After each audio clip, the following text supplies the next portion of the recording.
Hello everyone, a very good evening to all of you. Welcome to JK Exam Cracker and welcome to the revision series of computer knowledge. आज का topic हम लोग जो revise करने वाले हैं that is computer software and along with that हम लोग ओपन सोर्स सॉफ्टवेयर का एक छोटा सा कंसेप्ट हमारे सिलेबस में इंक्लूडेड है, हम वो भी इसी के साथ रिवाइज करेंगे because this is a type of software. ठीक है, सो स्टार्ट करेंगे हम लोग आज की क्लास स्टार्ट करने से पहले सब लोग एक बार क्लास में जुड़ जाएं और रेडी हो जाए फॉर द रिवीजन. ठीक है, और स्टार्ट करने से पहले कुछ इंफॉर्मेशन कोर्सेज की. आप में से ये जो स्पेशल क्लासेस चल रही हैं आप लोगों की रिवीजन क्लासेस, बेसिकली ये जो आपके अपकमिंग एग्जाम्स है, फॉर एग्जांपल सुपरवाइजर का एग्जाम है, जूनियर असिस्टेंट है, पटवारी का एग्जाम है, निब तहसीलदार की पोस्ट आनी है, जेकेपी में पोस्ट आनी है, कांस्टेबल की, एसआई की, ये जो अपकमिंग आपकी पोस्ट और अपकमिंग एग्जाम्स हैं जो होंगे उससे रिलेटेड, क्योंकि कंप्यूटर का सिलेबस बात करें या इंग्लिश का सिलेबस बात करें, ये सारा आप लोगों का जेके एसएसबी के एग्जाम में सिमिलर ही रहता है. सिर्फ एक या दो टॉपिक्स होते हैं जो कम ज्यादा होते हैं. तो हम लोग ओवरऑल रिवीजन कर रहे हैं और ये जो क्वेश्चंस आपको करवाए जा रहे हैं सभी एग्जाम्स के लिए. मैं इजी टू मॉडरेट लेवल तक आप लोगों को करवा रही हूँ, ये सब एग्जाम्स में आपके काम आएंगे. ठीक है, टॉप कंसेप्ट तो सारा हमको पढ़ना ही है चाहे हम किसी भी एग्जाम की बात कर रहे हो. ठीक है, और ये आप लोगों को टेस्ट वगैरह जो है सुपरवाइजर के स्पेशली जो प्रिपेयर कर रहे हैं वो टेस्ट आप लोगों के लाइव हो चुके हैं जेके एग्जाम एप्लीकेशन पे, आप लोग वहां से ज्वाइन कर सकते हो. उसके अलावा जो बाकी एग्जाम्स की प्रिपरेशन कर रहे हैं, for example junior assistant, Patwari, JKP and JKP constable और एसआई का नया बैच जो है 28 से हम लोग स्टार्ट कर रहे हैं, तो आप लोग ज्वाइन कर सकते हैं, रजिस्टर कर सकते हैं फॉर द न्यू बैच. ये वाले बैचेस ऑलरेडी चल रहे हैं, आप लोगों को सारे नोट्स यहाँ पर मिलते हैं, आप लोगों को एमसीक्यूज मिलते हैं, प्रैक्टिस क्लासेस ये वाली जो है ये पीडीएफ्स आप लोगों को कोर्सेज में मिल जाएंगी. ठीक है, और जैसे मैंने कहा नया बैच हम लोग स्टार्ट करें 28 अप्रैल से. अलग अलग बैचेस स्टार्ट हो रहे हैं, कांस्टेबल का अलग स्टार्ट हो रहा है, एसआई का अलग स्टार्ट हो रहा है, और इसमें जो क्लासेस होने वाली हैं वो आपकी न्यू क्लासेस होंगी. ठीक है, वापस से मैं आप लोगों को इंग्लिश भी करवाऊंगी नए से, आप लोगों को मैं नए से कंप्यूटर भी पढ़ाऊंगी, नए लेक्चर्स आप लोगों को मिलेंगे, आप लोगों को नई मैथमेटिक्स, रीजनिंग, ये सारे जो है आप लोगों को नए लेक्चर्स जो हैं वो आप लोगों को मिलेंगे इन बैचेस में. ठीक है, चलिए तो स्टार्ट करते हैं आज का टॉपिक. और आज का जो टॉपिक हम लोग करने वाले हैं दैट इज कंप्यूटर सॉफ्टवेयर. ठीक है एवरीबॉडी, अब कंप्यूटर सॉफ्टवेयर हमने पढ़ा है क्या होता है. कंप्यूटर सॉफ्टवेयर एक सेट ऑफ इंस्ट्रक्शंस या सेट ऑफ प्रोग्राम्स होता है जो क्या करता है, ये गवर्न करता है, जो ये मैनेज करता है, कंट्रोल करता है कि एक कंप्यूटर सिस्टम कैसे काम करेगा. हमने कंप्यूटर को जो भी काम दिया, कंप्यूटर वो कुछ प्री डिफाइंड इंस्ट्रक्शंस उसमें होती हैं जो उसके बेसिस पे करता है. ठीक है, तो एक ऐसा हम लोगों को प्लेटफॉर्म मिलता है जिससे हम कंप्यूटर से इंटरेक्ट कर सकते हैं, हम कंप्यूटर की सर्विसेज ले सकते हैं विच इज इंटेंजिबल. ठीक है, एक ये पॉइंट पे ध्यान रखना. हमने कल क्या किया था, हार्डवेयर किया था. Hardware is the tangible component of the computer. Another component of computer क्या है, सॉफ्टवेयर विच इज इंटेंजिबल. आप इसे देख नहीं सकते, आप इसे टच नहीं कर सकते, बट यस ये भी आपको सर्विसेज प्रोवाइड करता है. अब बेसिक हम लोग कैटेगराइजेशन देखें तो सॉफ्टवेयर दो तरीके का होता है, एक होता है सिस्टम सॉफ्टवेयर, दूसरा होता है एप्लीकेशन सॉफ्टवेयर. सिस्टम सॉफ्टवेयर नाम से ही समझ में आता है वो सॉफ्टवेयर होता है स्टूडेंट्स जो आपका सिस्टम यूज करता है, जो कंप्यूटर यूज करता है, जो उस कंप्यूटर के इंटरनल ऑपरेशंस को काम करने के लिए यूज किया जाता है. ठीक है, उसके बाद एप्लीकेशन. एप्लीकेशन जो है ये यूजर ओरिएंटेड सॉफ्टवेयर होते हैं. मतलब यूजर कौन है, हम हैं, है ना. तो हमारी नीड्स के अकॉर्डिंग जो सॉफ्टवेयर्स बने हुए हैं, हमारे काम को पूरा करने के लिए जो सॉफ्टवेयर्स बनाए जाते हैं वो एप्लीकेशन सॉफ्टवेयर्स होते हैं. आगे इनकी फर्दर कैटेगराइजेशन आपको इस इमेज में दिख रही है. सिस्टम सॉफ्टवेयर्स जो हैं उसमें सिस्टम मैनेजमेंट वाले सॉफ्टवेयर्स भी आते हैं, डेवलपिंग सॉफ्टवेयर्स भी आते हैं. ठीक है, और ये मैंने आप लोगों को डिटेल में सारे करवाए हुए. ऑपरेटिंग सिस्टम क्या होता है, डिवाइस ड्राइवर क्या होता है, यूटिलिटीज क्या होते हैं, प्रोग्रामिंग लैंग्वेज ट्रांसलेटर्स क्या होते हैं, लिंकर क्या होता है, लोडर का क्या काम होता है, ये सारा हम लोगों ने हमारे डिटेल्ड लेक्चर में पढ़ा है. तो मैं यहाँ रिपीट नहीं करवानी, क्योंकि यहाँ रिपीट करवाऊंगी तो फिर रिवीजन करने का मतलब क्या, आप लोगों करके आए ही होंगे. अगर किसी ने नहीं किया है, डिटेल लेक्चर नहीं आता है, तो yes you can join the course. आप मेरा सिंगल कोर्स भी ज्वाइन कर सकते हो सब्जेक्ट का, आप लोगों को वहां से ये मिल जाएगा. उसके बाद एप्लीकेशन में आ जाते हैं जनरल पर्पस और स्पेशल पर्पस. ये मैं आपको थोड़ा सा डिफाइन कर देती हूँ. जनरल पर्पस सॉफ्टवेयर होते हैं जो हम जनरल टास्क के लिए करते हैं. फॉर एग्जाम्पल मुझे कोई फाइल बनानी है तो मैं एक वर्ड प्रोसेसर सॉफ्टवेयर यूज करूंगी, let's say MS word use करूंगी. मुझे कोई प्रेजेंटेशन बनानी है तो मैं पावर पॉइंट यूज कर लूंगी, है ना. कोई इमेज एडिट करनी है तो इमेज एडिटर यूज कर करेंगे ये जनरल पर्पस टास्क। फिर आते हैं स्पेशल पर्पस टास्क को करने के लिए सॉफ्टवेयर, जैसे कि रेलवे रिजर्वेशन सिस्टम में उनका एक अलग खुद का सॉफ्टवेयर होता है जहाँ पे रिजर्वेशन होती है रेलवे की, ठीक है। आप बैंकिंग सिस्टम्स में जाते हो, उनका एक अलग सॉफ्टवेयर होता है जहाँ पे उनकी बैंकिंग सिस्टम चलता है। बिलिंग सॉफ्टवेयर होते हैं, आपके स्कूल कॉलेज में अटेंडेंस सिस्टम्स होते हैं, ये हो गए, ये भी सॉफ्टवेयर होते हैं, एप्लीकेशन सॉफ्टवेयर होते हैं, बट स्पेसिफिक पर्पज होते हैं, ठीक है, स्पेशल पर्पज होते हैं, इनको स्पेसिफिक एक ही काम के लिए बनाया जाता है, ठीक। सो ये होते हैं आपके एप्लीकेशन सॉफ्टवेयर। आई होप यहाँ तक सबको क्लियर हो गया। अब आगे आ जाएंगे हम लोग क्वेश्चंस पे, और ये जो भी आप लोगों को इमेज के थ्रू बताया जा रहा है ये हम लोग क्वेश्चंस के थ्रू पढ़ेंगे, ठीक है। क्वेश्चंस के थ्रू हम लोग इनको देखते हैं। So here is your question number 1। देखिए क्वेश्चन नंबर 1 क्या है, Which of the following is an example of system software? मैंने आप लोगों को बताया कि आपके कंप्यूटर के इंटरनल फंक्शनिंग को करने के लिए सिस्टम सॉफ्टवेयर का यूज होता है। अब कौन कौन से होते हैं सिस्टम सॉफ्टवेयर, यहाँ से देख लेते हैं। Microsoft word, Windows operating system, Adobe Photoshop, Google Chrome. तो जो आपके सिस्टम सॉफ्टवेयर होते हैं ना स्टूडेंट्स, उसमें ऑपरेटिंग सिस्टम्स आ जाते हैं, ठीक है। उसमें लैंग्वेज ट्रांसलेटर्स आ जाते हैं। लैंग्वेज ट्रांसलेटर्स हम फर्दर पढ़ते हैं, डिवाइड करते हैं, कंपाइलर्स, इंटरप्रेटर्स, ये सब आ जाते हैं। देन इसमें लिंकर, लोडर, और जो भी आपके यूटिलिटी प्रोग्राम्स होते हैं वो सारे किस में आ जाते हैं, सिस्टम सॉफ्टवेयर में आ जाते हैं। तो यहाँ से हमारे पास Microsoft Word application software, Chrome application software, Adobe Photoshop application software. Correct answer क्या है, option number B. Option number B, Windows operating system is what, system software. चलिए आगे बढ़ते हैं, नेक्स्ट क्वेश्चन देखेंगे। Which of the programming language is commonly use for developing web applications? Web applications बनाने के लिए कौन सी प्रोग्रामिंग लैंग्वेज का यूज किया जाता है? अब क्या है इसमें से, C++, पाइथन, जावा या स्विफ्ट? तो इसका आंसर में भी आप लोगों को ना पता हो, let me tell you the correct answer, it is Java. Java is the programming language which is used for what, web applications. तो आपका करेक्ट आंसर क्या हुआ, ऑप्शन नंबर सी, ठीक है। चलिए आगे बढ़ते हैं, क्वेश्चन नंबर 3 देखिए। What type of software manages computer hardware and provides a platform for running application software? कौन से ऐसे सॉफ्टवेयर्स हैं जो आपके कंप्यूटर का हार्डवेयर भी मैनेज करते हैं और आपके सिस्टम में एप्लीकेशन सॉफ्टवेयर्स को रन करने में हेल्प करते हैं? मतलब एक ऐसा आपको प्लेटफॉर्म प्रोवाइड करते हैं कि जिससे आप अपने सिस्टम से इंटरैक्ट कर सकते हैं। आपका हार्डवेयर भी काम करता है, आपका सॉफ्टवेयर भी काम करता है, और उनके बीच में और आपके बीच में कम्युनिकेशन भी अच्छी रहती है। कौन सा ऐसा सॉफ्टवेयर होता है? Is it application software, operating system, utility software या firmware? Give me the correct answer. जी बिल्कुल, the correct answer is operating system. Operating system is basically an interface between hardware and software, interface between hardware and user, software and user. तो ये एक platform provide करता है जिससे आपस में कम्युनिकेशन हो जाते हैं, या फिर हम सिंपल वर्ड्स में गए तो आप सिस्टम को यूज कर सकते हो, आप सिस्टम के साथ कम्युनिकेट कर सकते हो यूजिंग एन ऑपरेटिंग सिस्टम। तो हमारा करेक्ट आंसर क्या होगा यहाँ से, ऑप्शन नंबर सी। चलिए आगे बढ़ते हैं, क्वेश्चन नंबर 4 देखेंगे। What is the main characteristic of open source software? अब हमारे सिलेबस में एक कंसेप्ट दिया हुआ है ओपन सोर्स सॉफ्टवेयर का। तो क्या होते हैं ओपन सोर्स सॉफ्टवेयर? पहले तो ऑप्शन चूज करो, तब हम उसके बाद हम इसके बारे में थोड़ा सा पढ़ लेते हैं। User need to purchase a license to use the software. आपको ओपन सोर्स सॉफ्टवेयर यूज करने के लिए एक लाइसेंस परचेज करना पड़ता है।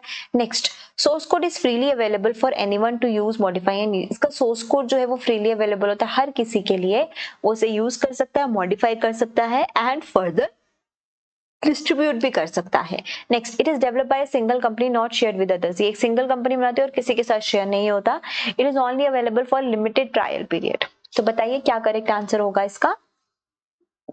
जी, source code is freely available for anyone to use. अब यहाँ पर लिखा है freely available, but it's not always freely available. It is up to the programmer जो इसको डिस्ट्रीब्यूट कर रहा है, जिसके पास इसका लाइसेंस है, वो ये लाइसेंस फ्रीली देता है या फिर पेड देता है, ये उसके ऊपर है। But as per the option हमारे पास सही आंसर ऑप्शन नंबर बी ही है, ठीक है। Source code is freely available for anyone to use, modify and distribute. Option number B is the correct answer. All right everybody, let's move forward. Question number 5 देखेंगे। Which type of software allows users to access computing resources over the internet? आपको जो भी computing resources चाहिए, आपको जो भी resources चाहिए होते हैं अपने सिस्टम में, फॉर एग्जांपल आपको स्टोरेज चाहिए है ना, आप लोगों को सिस्टम रिसोर्सेज चाहिए, जो भी आपको काम करने के लिए चाहिए होते हैं वो आपको ओवर इंटरनेट ही मिल जाते हैं। तो वो कौन से सॉफ्टवेयर की हेल्प से मिलते हैं? Is it cloud computing, shareware, proprietary software, freeware? बताइए।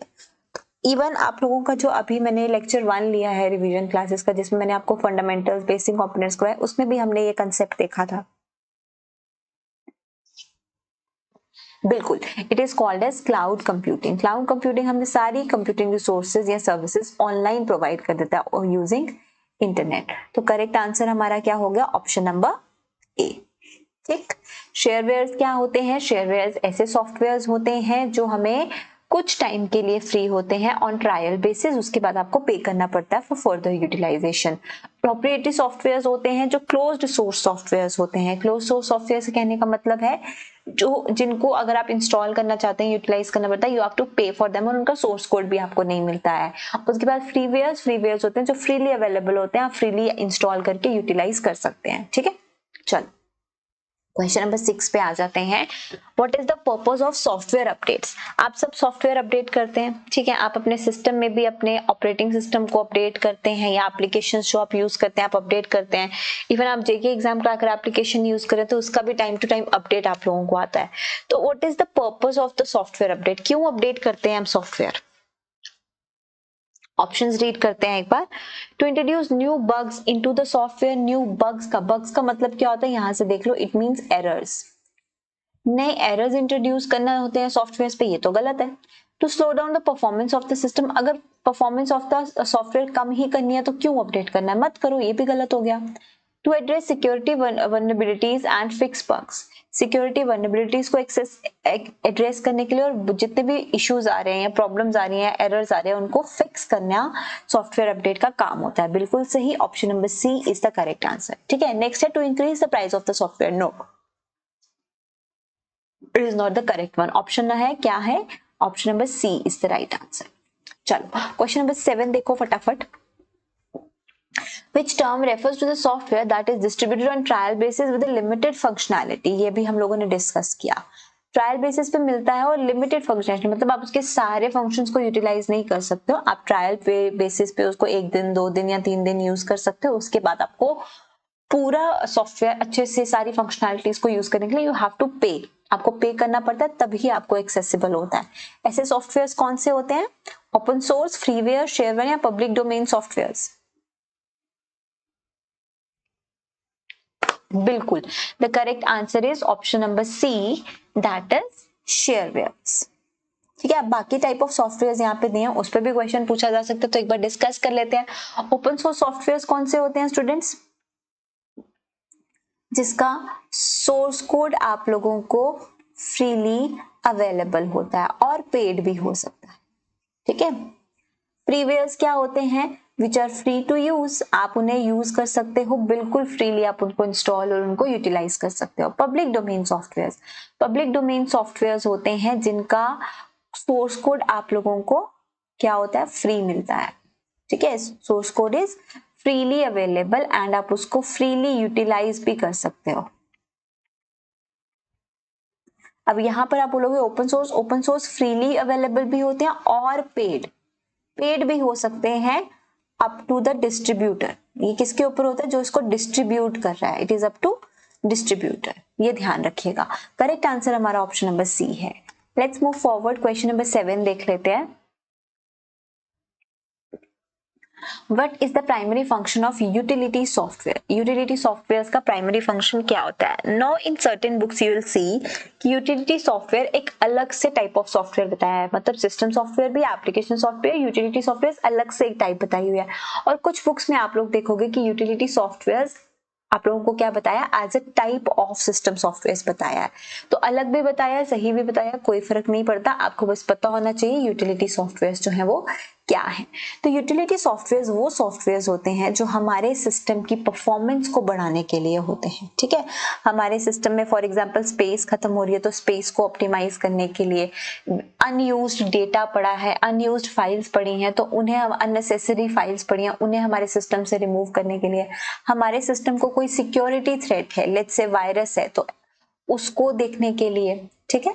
तो और किसी भी तरीके की हम लोग किसी नेटवर्क पे काम कर रहे हैं लेट्स से जहां पर ऐसा ट्रैफिक है जो हमारे सिस्टम के लिए हार्मफुल हो सकता है, एक थ्रेट हो सकता है, ऐसा डेटा हमारे सिस्टम में आने के चांसेस होते हैं, तो उसको भी क्या कह सकते हैं, उसको भी एफिशिएंटली कंट्रोल करना, मैनेज करना, ये होता है यूटिलिटी सॉफ्टवेयर का काम, ठीक है।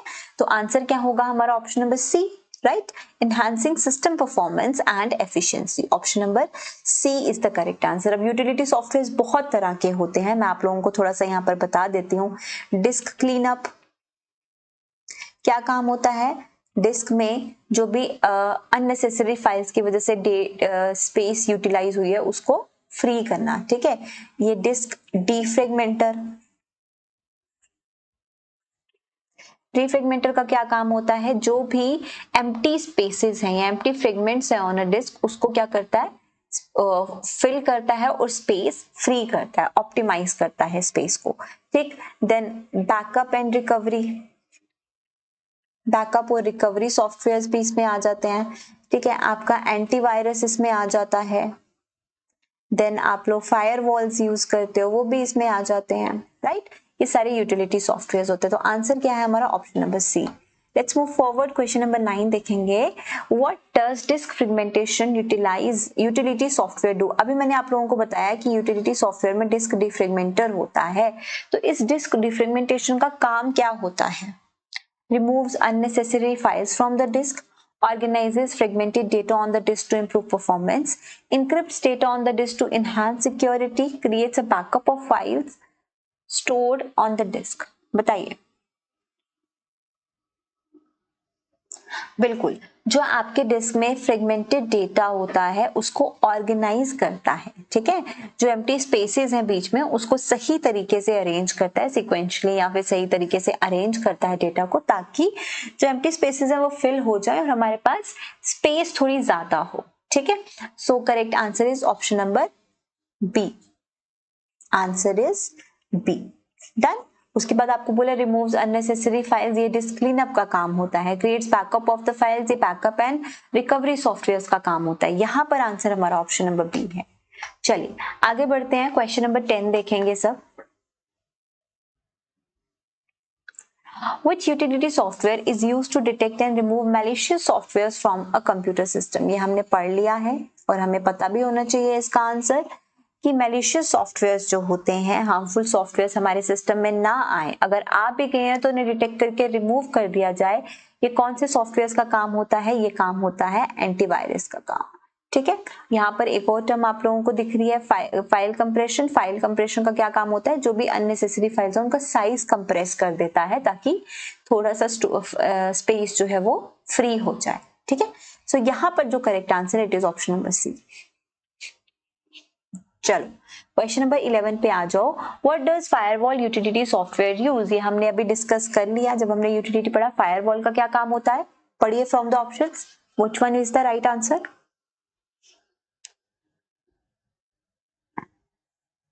बिल्कुल, manages network traffic and controls access to and from a network. Network traffic को मैनेज करना और कंट्रोल करना कि कौन सा डेटा आ रहा है या कौन सा डेटा जा रहा है ओवर अ नेटवर्क, वो चीज को कंट्रोल करना, ठीक। तो आंसर क्या हो गया, it is option number B for question number 11. Let's move forward, question number 12 देखो।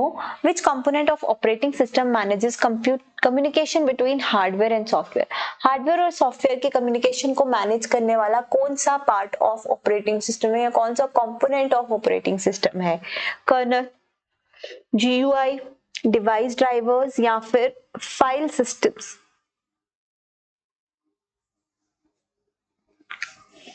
हाँ जी, जो हमारा ऑपरेटिंग सिस्टम होता है उसके ऑपरेटिंग सिस्टम के दो कंपोनेंट्स होते हैं, ठीक है।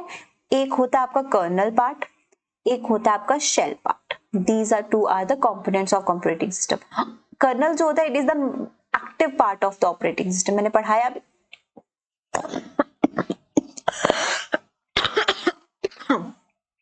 sorry, yeah, so it is the active part of the operating system, always active, ठीक है। और यही सारी जो मेजर कम्युनिकेशन होती है हार्डवेयर सॉफ्टवेयर के बीच में, हार्डवेयर यूजर के बीच में, ये कंट्रोल करता है। It is also called as core of operating system. इसको हम लोग हार्ट ऑफ ऑपरेटिंग सिस्टम भी कहते हैं। ये याद रखना, core of operating system, heart of operating system किसे कहा जाता है? कर्नल को कहा जाता है। उसके बाद शेल, शेल का काम होता है कमांड्स को क्या करना? इंटरप्रेट करना, ठीक है। इसीलिए इसे हम लोग कमांड इंटरप्रेटर भी कहते हैं। तो आपको पूछा जा सकता है which part of operating system is called as command interpreter, तो ये होता है शेल। ये भी ध्यान रखिएगा। यहां से हमारा करेक्ट आंसर क्या है? It is answer option A. चलो क्वेश्चन 12 पे आ जाते हैं अब हम लोग। क्वेश्चन 13 पे, what is the purpose of device drivers in the operating system? Device drivers का क्या काम होता है? Managing computer hardware resources, provide a user friendly interface, accessing the internet और रन एप्लीकेशंस। तो डिवाइस ड्राइवर्स, डिवाइसेस जो होते हैं उनको ड्राइव करने के लिए, यानी कि उनको रन करने के लिए, उनको चलाने के लिए जो सॉफ्टवेयर चाहिए होते हैं वो होते हैं डिवाइस ड्राइवर्स। आप कोई भी डिवाइस अपने सिस्टम से कनेक्ट करते हो, लेट्स से आप प्रिंटर कनेक्ट कर रहे हो, लेट्स से आप हेडफोन्स कनेक्ट कर रहे हो, लेट्स से आप माउस कनेक्ट कर रहे हो, कीबोर्ड कनेक्ट कर रहे हो, व्हाटएवर यू हैव कनेक्टेड, आपको उस हार्डवेयर को अपने सिस्टम से कम्युनिकेशन चलाने के लिए, उसकी कम्युनिकेशन करवाने के लिए, उसको सिस्टम पे रन करवाने के लिए एक पर्टिकुलर सॉफ्टवेयर की जरूरत होती है। और वो सॉफ्टवेयर होते हैं उसी पर्टिकुलर हार्डवेयर से रिलेटेड ड्राइवर्स होते हैं उसके, ठीक है। तो ये हम लोग कहते हैं डिवाइस ड्राइवर्स। तो इनका क्या काम होता है? हार्डवेयर रिसोर्सेज को मैनेज करना। So option number A is the correct answer, ठीक है। चलिए क्वेश्चन 14 देखते हैं।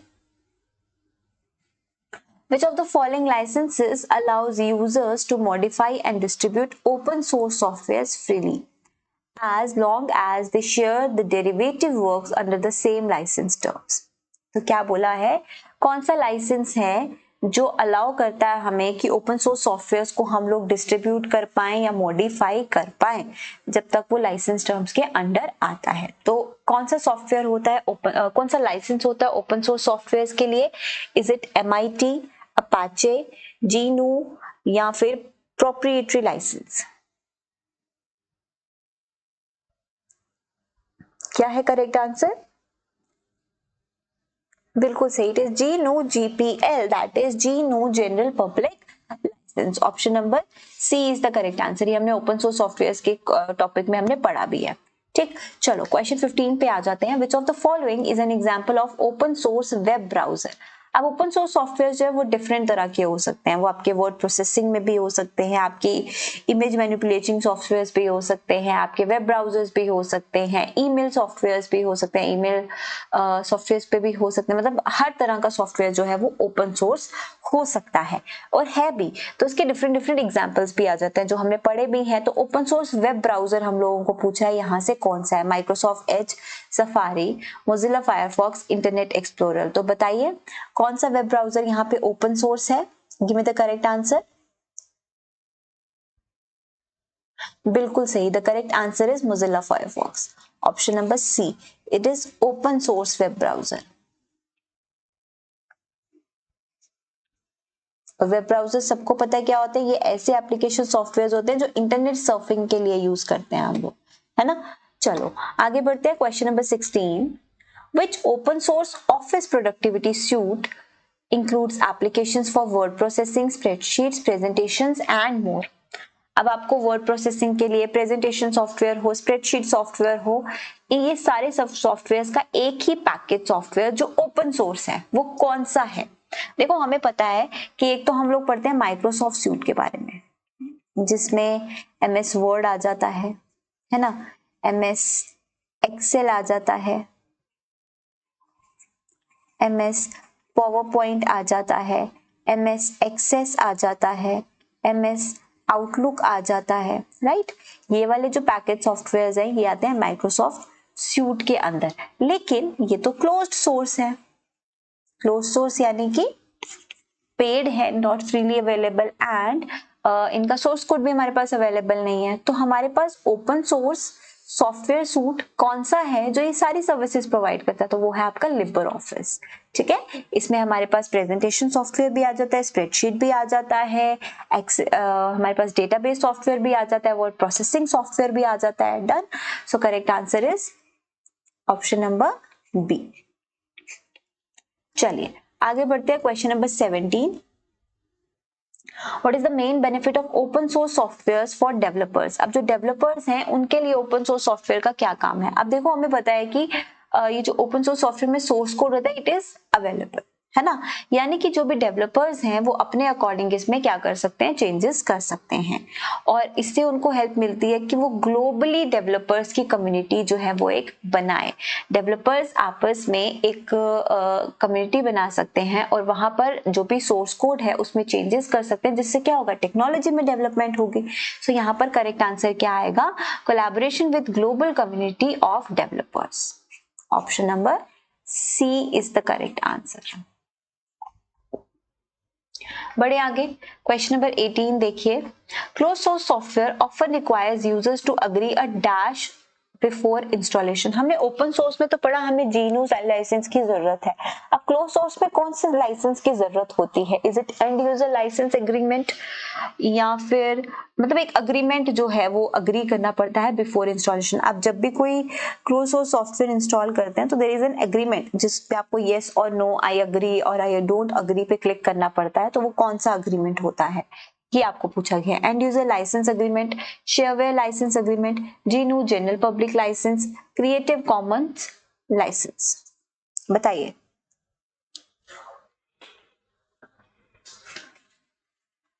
हाँ जी, बिल्कुल, the correct answer is end user license agreement, जिसको EULA भी आप लोग कहते हैं। तो करेक्ट आंसर है यहाँ पे option number A. Alright, let's move question number 19 पे मूव करते हैं। What distinguish close source software from open source? क्या मतलब है, क्या डिफरेंस है क्लोज सोर्स और ओपन सोर्स सॉफ्टवेयर में? एक चीज का ध्यान रखना है, प्रोप्रिएटरी सॉफ्टवेयर ही क्लोज सोर्स सॉफ्टवेयर होते हैं, ये आपको पूछा जा सकता है। Another name for the proprietary softwares, so it is close source softwares. अब क्लोज सोर्स सॉफ्टवेयर्स में क्या फर्क होता है दोनों में? क्लोज सोर्स सॉफ्टवेयर्स जो हैं उन वो अपने सोर्स कोड का एक्सेस जो है वो प्रोवाइड नहीं करते हैं to the developer, sorry to the user. तो करेक्ट आंसर यहाँ पे क्या आ गया, option number B is the right answer. चलिए क्वेश्चन 20 पे मूव करेंगे। Main advantage of using a compiler over interpreter. दो तरह के लैंग्वेज ट्रांसलेटर्स होते हैं, है ना। लैंग्वेज कन्वर्टर्स दो तरह के होते हैं, एक होता है कंपाइलर, एक होता है इंटरप्रेटर। फर्क क्या होता है, इंटरप्रेटर जब भी ट्रांसलेट करता है तो ये लाइन बाय लाइन करता है, ठीक है, one by one, line by line. जबकि कंपाइलर जो है वो पूरे के पूरे होल प्रोग्राम को एक ही बारी में क्या कर देता है, ट्रांसलेट कर देता है। तो यहाँ पर एडवांटेज क्या है कंपाइलर का इंटरप्रेटर से, कि ये फास्टर एग्जीक्यूशन करता है प्रोग्राम्स की। करेक्ट, तो correct answer is option number A, provides the faster execution of programs. चलिए आगे बढ़ते हैं। What is the purpose of loader in the execution of a program? हमने एक टर्म पढ़ी लोडर, ठीक है, जब हम सॉफ्टवेयर पढ़ते हैं एक टर्म पढ़ते हैं लिंकर। बहुत इंपॉर्टेंट रोल होता है इनका जब भी कोई प्रोग्राम या इंस्ट्रक्शन को क्या करना होता है, एग्जीक्यूट करवाना होता है। अब लोडर का क्या काम होता है, देखो मैं यहीं से आप लोगों को समझा देती हूँ। अब क्या होता है कि जो भी आपने इनपुट दिया है, ठीक है, वो इनपुट कौन एग्जीक्यूट करेगा, आपका CPU एग्जीक्यूट करेगा। लेकिन CPU उसे कहां से उठाता है, आपकी मेन मेमोरी में से, रैम में से। तो ये जो भी आपका डेटा या जो भी इंस्ट्रक्शंस हैं या ये जो भी कोड है, इसको रैम में लोड करने का काम किसका होता है, लोडर का होता है। ठीक है, लोड करता है किसको, आपके प्रोग्राम को इनटू द मेन मेमोरी, ताकि CPU इसको यहां से उठा के एग्जीक्यूट कर पाए। डन। तो क्या आंसर होगा यहाँ पे, converts high level source code into machine code, no. Translates assembly into machine code, no. Loads a program into memory for execution, बिल्कुल सही, प्रोग्राम को मेन मेमोरी में लोड करता है फॉर द एग्जीक्यूशन। तो करेक्ट आंसर हमारा क्या होगा यहाँ से, ऑप्शन नंबर सी। ठीक है, चलिए आगे बढ़ते हैं। Question number 22। अब लिंकर पे क्वेश्चन आ गया यहाँ पे कि what does a linker do, तो हम इसी के साथ समझ लेते हैं कि लिंकर का क्या काम होता है। देखो ऑप्शंस क्या क्या है हमारे पास, convert high level source code into machine code, translates assembly into machine code. Assembly को मशीन कोड में ट्रांसफर करने वाला कौन होता है, ये देख लो यहाँ पर असेंबलर होता है। असेंबलर भी एक लैंग्वेज ट्रांसलेटर होता है। Loads a program into memory, for example combines object files into single executable program. बिल्कुल सही। अब देखो रैम में लोड करता है, अब सीपीयू ने क्या करना है, एग्जीक्यूट करना है। तो जितने भी प्रोग्राम फाइल्स हैं, जितने भी डेटा इंस्ट्रक्शंस वाली फाइल्स हैं जो हमने उठाई हैं, उन सबको एक सिंगल एग्जीक्यूटेबल फाइल में बना देता है। और जब ये सिंगल एग्जीक्यूटेबल फाइल बनती है, सीपीयू इसको उठा के क्या कर देता है, सीधा एग्जीक्यूट कर देता है। और ये लिंक करने का क्या काम होता है, डिफरेंट प्रोग्राम फाइल्स को आपस में लिंक करके एक सिंगल फॉर्म बनाने का काम किसका होता है, लिंकर का होता है। ठीक है, सो क्या करेक्ट आंसर आएगा यहाँ पे, combines object files into a single executable program, option number D. और ये भी एक तरह का सिस्टम सॉफ्टवेयर है, लिंकर और लोडर। चलो, what type of software is designed to meet the unique needs of specific industry और organization?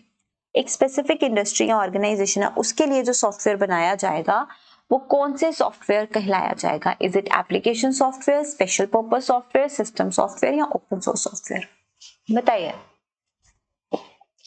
हमने जब एप्लीकेशन सॉफ्टवेयर पढ़ा तो एप्लीकेशन सॉफ्टवेयर में हमने दो कैटेगरीज पढ़ी, एक हो गया जनरल पर्पस, एक हो गया स्पेशल पर्पस। अब फॉर एग्जांपल मेरी एक ऑर्गेनाइजेशन है और हम एयर टिकट बुकिंग का काम करते हैं, ठीक है।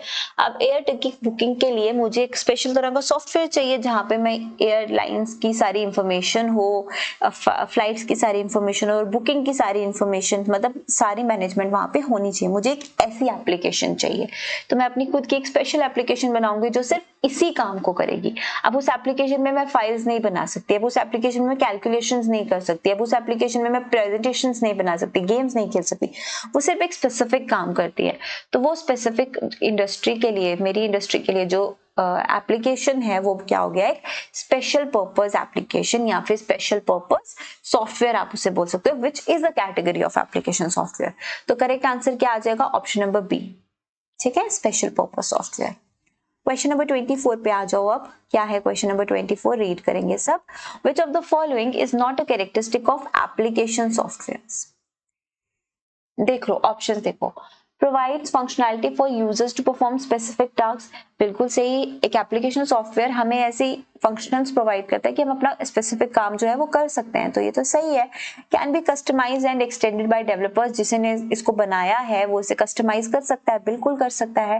Runs directly on computer hardware without an operating system, क्या आपके एप्लीकेशंस आपके सिस्टम पे विदाउट ऑपरेटिंग सिस्टम चल सकते हैं। फॉर एग्जाम्पल आपके पास जो फोन है उसमें आप जो भी एप्लीकेशन सॉफ्टवेयर यूज करें, लेट्स से आप गेमिंग एप्लीकेशन यूज कर रहे हैं, आप व्हाट्सएप यूज कर रहे हैं, इंस्टाग्राम यूज कर रहे हैं, अगर आपके फोन का ऑपरेटिंग सिस्टम ही नहीं होगा, क्या वो एप्लीकेशंस चलेंगी, नहीं चलेंगी। कोई भी हार्डवेयर हो, आपका कोई भी जो हार्डवेयर है वो विदाउट एक ऑपरेटिंग सिस्टम नहीं चल सकता है, ठीक है। आपका मोबाइल या आपका लैपटॉप या आपका पीसी व्हाटएवर आपका जो भी है वो एक ऑपरेटिंग सिस्टम के बिना नहीं काम कर सकता, ठीक है। सो हार्डवेयर और सॉफ्टवेयर आपस में मिलके एक कंपोनेंट बनाते हैं। तो करेक्ट आंसर क्या होगा, option number C, this is not a characteristic of what, application software. बाकी ये भी कैरेक्टरिस्टिक है, तो आंसर हमारा यहाँ से क्या हो गया, ऑप्शन नंबर सी। चलो आगे बढ़ते हैं नेक्स्ट क्वेश्चन पे, last question of session. Which of the following is an example of special purpose software use in engineering field. एक स्पेशल पर्पस सॉफ्टवेयर जो इंजीनियरिंग फील्ड में यूज होता है, क्या एक्सेल इंजीनियरिंग फील्ड में यूज होता है, नहीं। एक्सेल तो हम लोग किस लिए यूज करते हैं, डेटा मैनिपुलेशन के लिए, कैलकुलेशंस एंड एनालाइजेशन के लिए। उसके बाद क्विक बुक्स अकाउंटिंग सॉफ्टवेयर है, एडोब इलस्ट्रेटर ये भी नहीं। ऑटो कैड, देखो मैंने आप लोगों को कैड की इंफॉर्मेशन भी कल की क्लास में करवाई थी, it is computer aided design, और ये किसमें यूज होता है, कंप्यूटर डिजाइनिंग में यूज होता है। तो that means the correct answer is AutoCAD, computer aided design software it is. So correct answer is option number B, या मैं लिख भी देती हूँ, ठीक है। अब ये जो आंसर जहां मैंने मार्क किए एज इट इज फाइल आप लोगों को मिल जाएगी, but in the application in your courses. Alright everybody, अब इसके साथ मैं आप लोगों को बहुत इंपॉर्टेंट इंफॉर्मेशन जो देने वाली हूँ वो है पहले आपका नेक्स्ट लेक्चर, ठीक है, कि हमारा जो नेक्स्ट लेक्चर है वो किसके ऊपर होगा। तो नेक्स्ट लेक्चर जो है हमारा कल होगा इंटरनेट एंड ईमेल पे। तो आप लोगों को जो टॉपिक रिवाइज करके आना है वो है आप लोगों का internet and email. Along with that I am going to start PYQ series. आप लोगों की PYQs की सीरीज स्टार्ट करने वाली हूँ मैं आप लोगों की जनरल अवेयरनेस की, जिसमें मैं आप लोगों को जीके पार्ट जो है, आपका जनरल अवेयरनेस पार्ट जो है उसके क्वेश्चंस करवाऊंगी, previous years question. Along with that हम उसकी एक्सप्लेनेशन भी करेंगे ताकि अच्छे से आप लोगों को रिवाइज हो जाए। और जरूरी नहीं है कि ये किसी स्पेसिफिक एग्जाम को कवर कर रहा है, ये जो सीरीज कंप्यूटर की हो, इंग्लिश की हो या किसी भी सब्जेक्ट की हो, ये सारे एग्जाम्स को क्लियर कर रही है। आपका सुपरवाइजर का एग्जाम है, आपका जूनियर असिस्टेंट का एग्जाम है, आप पटवारी का एग्जाम देने वाले हैं, या फिर आप JKP के लिए प्रिपेयर करने वाले हैं, SI हो या कांस्टेबल हो, ठीक है, या फिर आप नायब तहसीलदार के लिए प्रिपेयर करने, या जो भी JKSSP में 2024 में अपकमिंग वैकेंसीज जो आएंगी सबके लिए ये कॉमन है, आप सब ये ज्वाइन कर सकते हो। And if you want the detailed courses, सारे लेक्चर्स, नोट्स, क्वेश्चंस, एवरीथिंग, तो आपको कहाँ से मिलेगा डिटेल्ड कोर्स, आप लोगों को कहाँ पे मिलेगा, JK एग्जाम कर एप्लीकेशन पे, ठीक है। For that you need to download the app. जिस भी एग्जाम के लिए आप प्रिपेयर कर रहे हो आपको स्पेसिफिक वहां पे मिल जाएगा। एंड अगर किसी को कोई इश्यू आता है कोर्स ज्वाइन करने में, तो this is the given number 94698660। एक सेकेंड, मैंने गलत लिख दिया, मैं यहाँ लिख देती हूँ आप लोगों के लिए नंबर, इट इज 9469860788। आप इस नंबर पे कांटेक्ट कर सकते हैं हमें, जो भी डाउट आता है रिलेटेड टू द मॉक्स और कोर्सेज और एनीथिंग आप लोग यहाँ पर पूछ सकते हो। ऑलराइट एवरीबॉडी, तो कल का टॉपिक आप लोगों का ये है, बी प्रिपेयर्ड।